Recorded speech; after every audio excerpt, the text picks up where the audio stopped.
Hi there, welcome back to the channel, thanks for joining me. So today we're having another look at these classic Matchbox kits in a little bite-sized video, just on a quick review, and today it's the Bristol Beaufighter Mark 10, which is, as you can see, it's got the most fantastic artwork. It actually shows the aircraft doing a torpedo run, attacking German shipping in the Kiel docks in Germany. And when this came out, I have to say, I thought that again, it's very dramatic artwork, very imaginative and very interesting. So I thought we'd have a look at it. And as it happens, I have another one here that actually we can open, because that first one you just saw is all sealed, and it's a bit of a special one-off mint edition. Anyway, on the side of the box, first of all, it's PK-103. This is another 1973 kit. And typically, as we often have, on the side we've got a picture of it shown if you do not paint it. No painting is necessary, comes with decals, etc.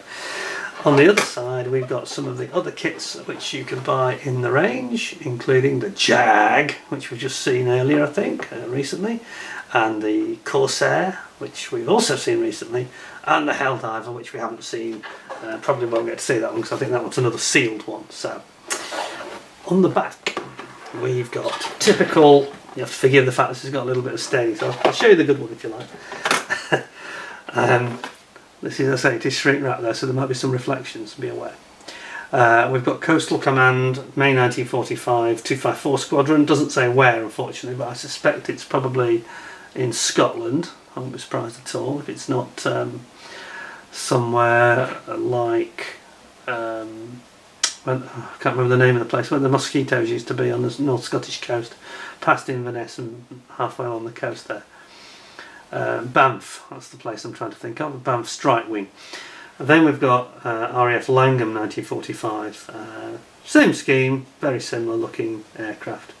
There we go. So, it's got the window box, 1973. I'm pretty sure this wasn't shrink wrapped in 73, that's another story. Let's have a look inside.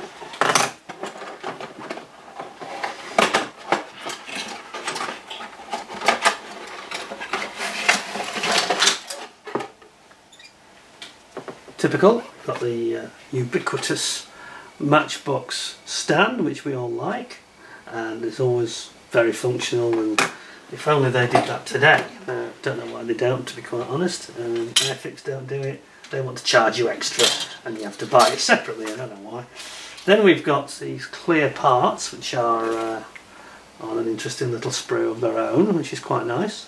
So you've got the there's obviously a gunner, a mid gunner just ahead of the fin, for he aims backwards, of course, on the Beaufighter. So you have a setup with a single pilot and a gunner halfway back, and there's also the sort of like a little astrodome here for observing and navigating. It's just behind the pilot.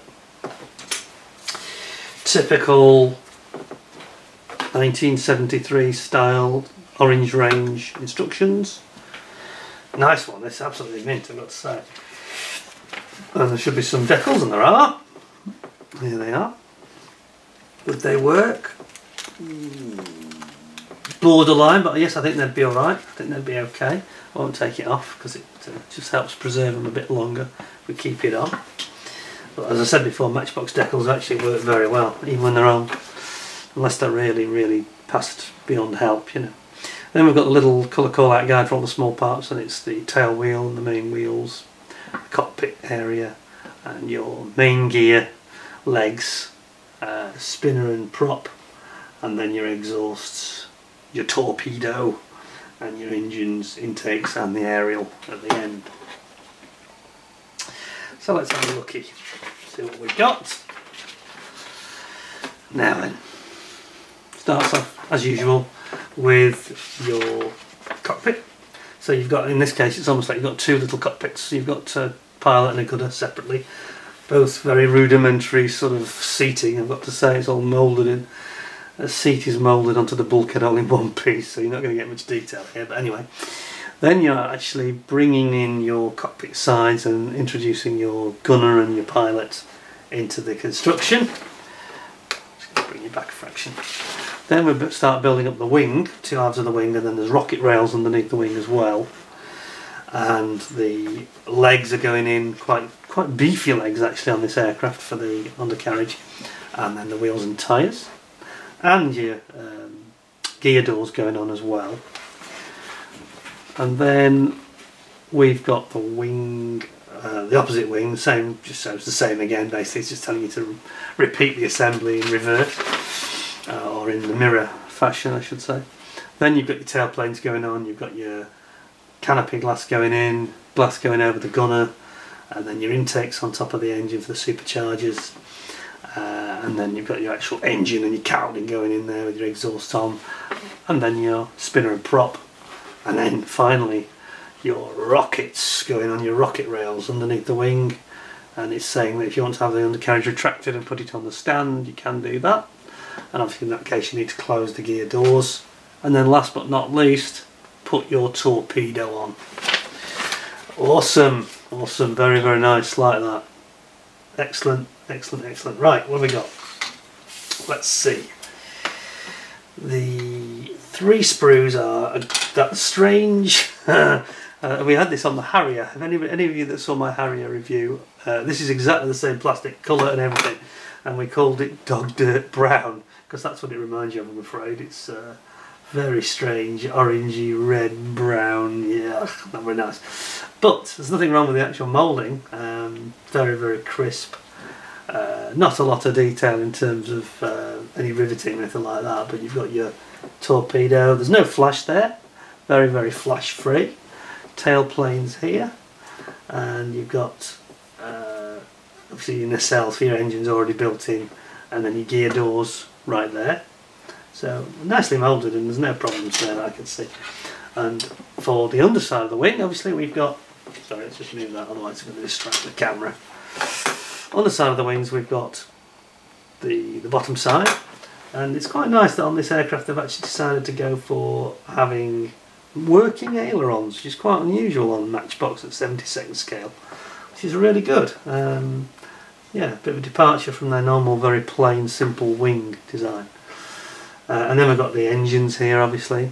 Front of the engines, we've got the props. You've got your 2 guys here, gunner and pilot. And then you've got this strange seating position I talked about earlier, where you've got the pre-moulded seat and bulkhead all as one. And then you've got your rocket rails in the middle there, so that's ready for the rockets here. Whoops, here, sorry, and here. And then the exhaust, of course, at the end. So there's quite beefy looking exhausts here. Last but not least, we've got the main fuselage, and of course it's a bit of a shame in a way, but they've kind of moulded this extended radome nose all as one. I'm hoping that might be a separate piece, but I suppose on the plus side it will give you less issues in sticking it all together. Then you've got your cowlings for the engines here, propeller spinners are here, and then you've got your tail wheel, main gear legs, and then you've got the aforementioned ailerons that moving ailerons, which is cool. And then last but definitely not least, your rockets, salvo rockets. They used to claim that sending 8 of these was like a broadside from a light cruiser battleship. So if you hit your target, you're going to do some serious damage. And of course, being the Mark 10 Beaufighter, as well as that radome, the other unusual feature is the filleted tail design. Earlier Beaufighters did not have this section here. It would just go straight down there and up. So there we are. It's a straight split fuselage. There's no shared double-sided tail like there is in a lot of the other Orange Range kits. But it looks really nice, and I've built this many years ago.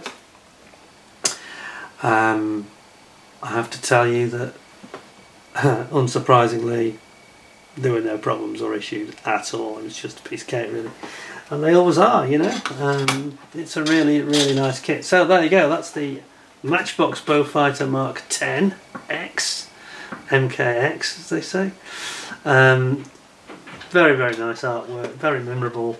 Another one that, if I'm completely honest with you, it sold it with the artwork, saw it in the store window. I think it was the local newsagents. What's not to like? You know, you're going to want to build it, aren't you, really? Anyway, hope you found that interesting. I give that, based on what I've seen, I give that a 9 out of 10, to be honest. It's great, and I say it goes together nicely, and it's got your dihedral tailplanes, which is makes it quite distinctive as well. Hope you enjoyed the vid. Another nice brief one for you, bringing back some memories of yesteryear perhaps.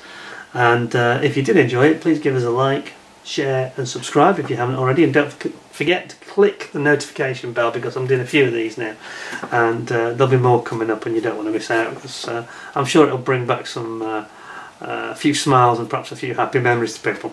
Anyway, thanks a lot for now. Appreciate your company. Thanks for joining me. Keep your eyes peeled, because there'll be more coming along soon. In the meantime, look after yourselves, take care, and thanks very much. I'll see you again soon. Take care. Bye bye.